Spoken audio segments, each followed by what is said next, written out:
Classic rock album reviews coming right at you. Macamagave, I want to review this album right here. Who Do You Think We Are? Deep Purple. Not a very talked about album. I think it's a mighty fine album if you ask me. But yeah, I was listening to it and I'm like, man, I gotta review this album. This album is fucking awesome, you know? So I did. Well, I'm about to. So yeah, this was the seventh studio album from Deep Purple. And it was released on January 12th, 1973 in the US and February 73 in the UK. It was Deep Purple's last album by the Mach 2 lineup with singer Ian Gillan and bassist Roger Glover until 1984's Perfect Stranger. Rod Evans was the original singer, because I almost said original singer there. Musically, the record showed more of a blues-based sound, even featuring scat singing. Although its production and the band's behavior after its release showed the group in turmoil, with frontman Ian Gillan remarking that we all had major illnesses and felt very fatigued. The album was a commercial success. Deep Purple became the top-selling U.S. artist in 1973. The album featured the energetic hard rock single Woman from Tokyo, which, while playing it during the 70s wasn't something they did much, but it would become a live staple for the band in the 1984 reunion and onward. And they called the album Who Do You Think We Are? Because Ian Pace said that, you know, they get all these letters and some of them were hate letters, and usually they would start with Who Do You Think You Are?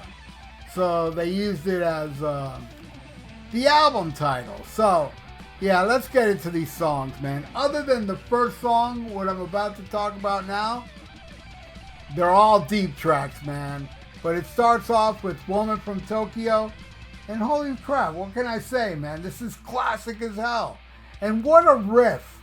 You know, you want to talk about underrated at writing riffs? Hey, how about the guy that wrote like the most famous riff ever, Smoke on the Water? That's right, Richie Blackmore. And here's an awesome riff. There's another awesome riff coming up on this album. But Woman from Tokyo, it's awesome. I love it. I love, you know, the heaviness, hard rocking, and I love the little spacey middle section where Gillan croons, you know, man. Just an amazing song, a great opener, a song I will never, ever, ever get sick of. Because Deep Purple rules. They just rule. All right, the next song, Mary Long. God, I love this one. How did you lose your virginity, Mary Long? Such a cool rockin' tune. You know, such a special band, really, making this noise. You know, and Gillan bringing it when, you know, the Blackmore goes off as only he does. Great, awesome song. Love Mary Long, and it's the one song on this album that does get stuck in my head from time to time. And I don't mind it. Plays over and over in my head. I don't mind it. That's how much I like the song. All right, next. Super Trooper. Oh, man, I love this one. The way it starts. I was a young man when I died. You know, Gillan isn't known to write like the most clever lyrics. I mean, some of them are downright stupid. Like Space Truckin'. Have you ever listened to the lyrics of Space Truckin'? But some of them are cool. And I think Super Trooper is a cool, fucking trippy, crazy song. And man, what an opening line. I was a young man when I died. It's a killer hard rock song with, you know, those trippy effects musically and vocally at the same time. Badass song, love it. One of my favorites on here is Super Trooper, and the next one, Smooth Dancer. Man, fast-paced rockin' tune. Ian got the jungle fever with those lyrics.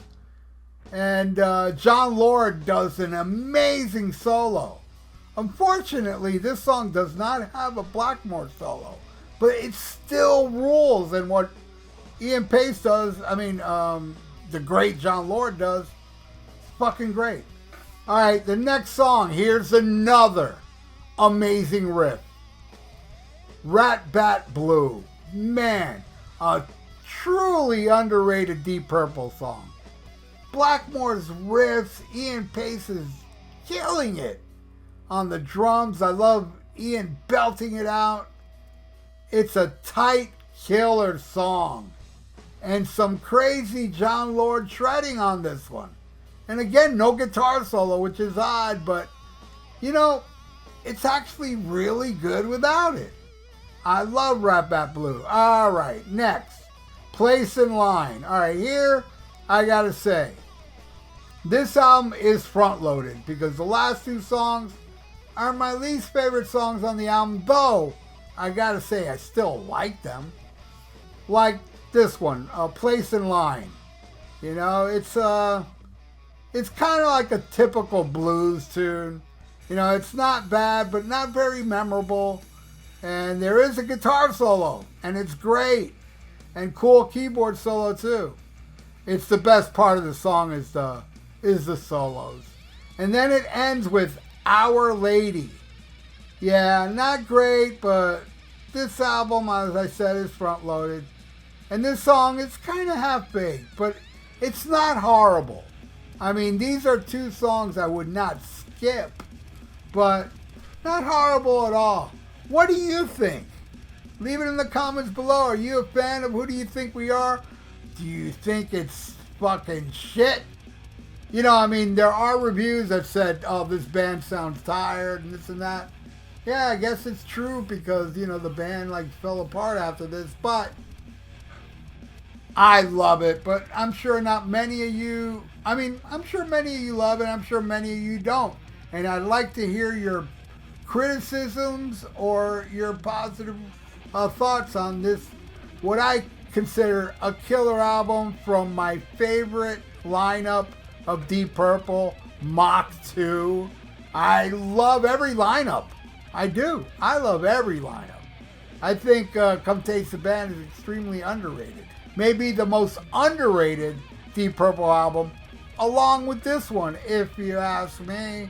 But what do you all think? Leave it in the comments below. And thank you all for watching my review of Deep Purple's Who Do You Think We Are? And please, please subscribe to my channel if you haven't.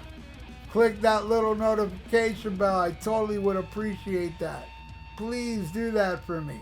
And like the video, because if you do that, it's awesome for the YouTube algorithms. So stay frosty. Listen to Black Sabbath and smack 'em a gob.